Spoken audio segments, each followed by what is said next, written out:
వచ్చే పార్లమెంటు సమావేశాల్లోపు కేంద్ర క్యాబినెట్లో మార్పులు చేర్పులు ఉంటాయి అనేటువంటి చర్చ నడుస్తుంది కదా.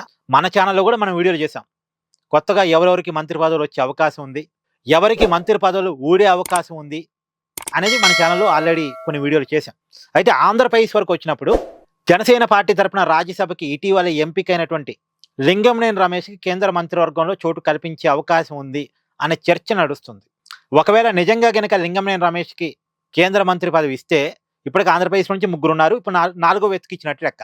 టీడీపీ నుంచి 2 ఉన్నారు, బీజేపీ నుంచి 1 ఉన్నారు. ఇప్పుడు జనసేన పార్టీ నుంచి కూడా మరొకళ్ళు. ఇప్పటివరకు జనసేన పార్టీకి కేంద్ర మంత్రివర్గంలో చోటు లభించలేదు. ఇప్పుడు లింగంనేని రమేష్కి మంత్రి పదవి ఇస్తే మాత్రం జనసేన పార్టీ కూడా కేంద్ర క్యాబినెట్లోకి ఎంట్రీ అయినట్టు లెక్క. నిజానికి జనసేన పార్టీ బీజేపీతో లాంగ్ రన్ ఫ్రెండ్షిప్లో ఉంది. ఎన్డీఏ కూటమిలో ఎప్పటి నుంచో ఉంది, టీడీపీ కంటే ముందు నుంచి ఉంది.